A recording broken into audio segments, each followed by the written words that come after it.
Shalom Bapak Ibu yang dikasihi Tuhan, senang boleh berjumpa kembali dalam acara Good News pada hari ini. Dan tema Good News pada hari ini adalah menang atas pencobaan.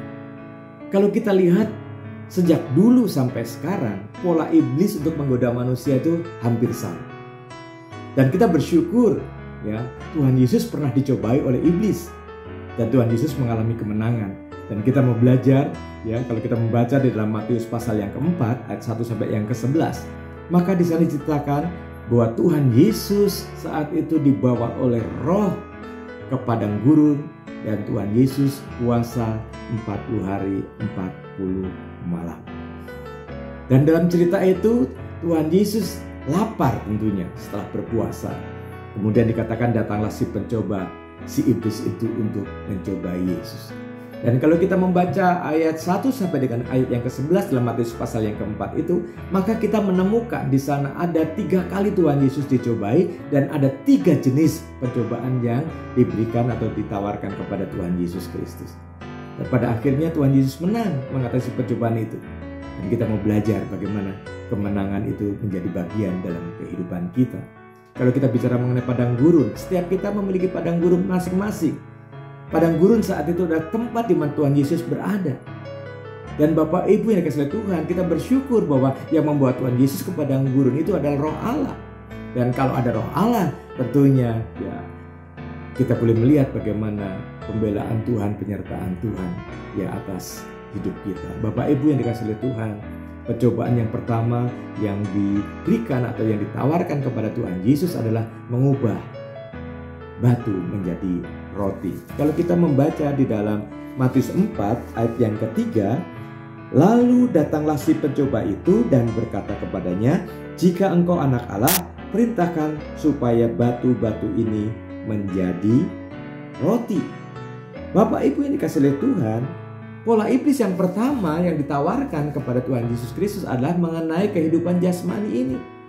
Mengenai makanan, mengenai saat Tuhan Yesus lapar perlu roti. Dan hal itu bisa dicapai dengan instan, mengubah batu menjadi roti.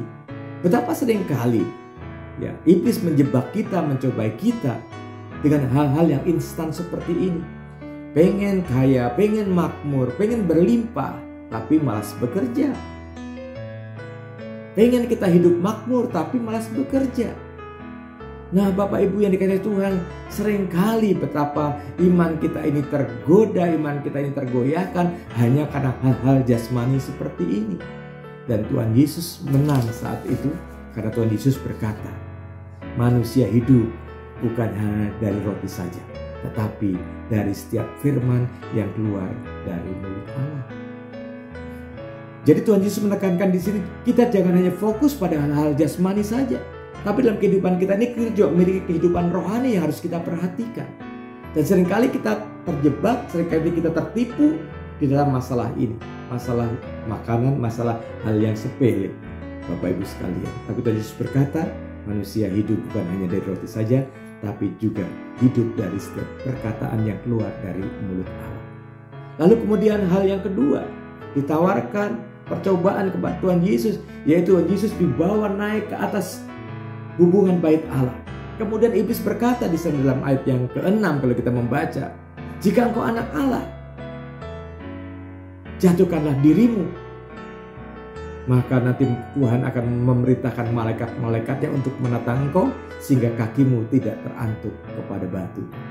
Nah Bapak Ibu saudara sekalian, ini tawaran iblis yang kedua mengenai popularitas. Tawaran iblis yang kedua mengenai harga diri. Tawaran iblis yang kedua mengenai Bapak Ibu sekalian ya hal-hal kuasa, kehormatan, kemuliaan yang ditawarkan kepada dia.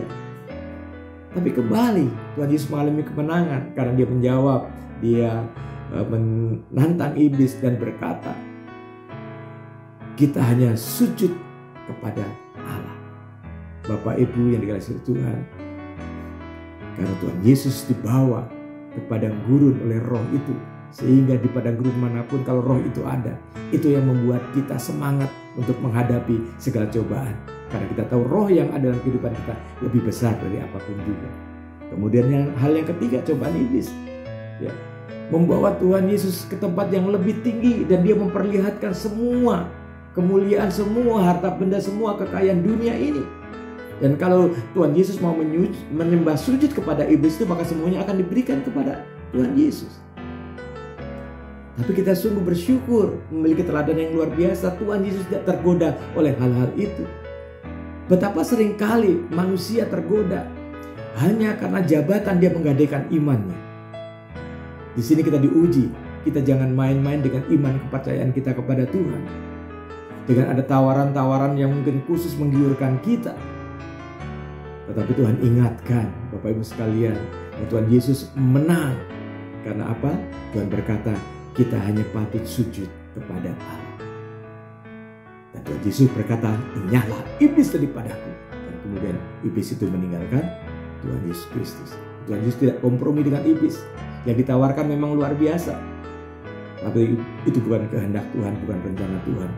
Bapak Ibu yang kasih Tuhan, sekali lagi, jangan kita menggadaikan iman kita hanya karena jabatan, hanya karena kedudukan, hanya karena kehormatan, hanya karena kemuliaan. Kita patut sujud, hormat, kemuliaan itu diberikan kepada Allah kita. Sekali lagi, padang gurun itu harus kita hadapi. Padang gurun itu harus kita lewati.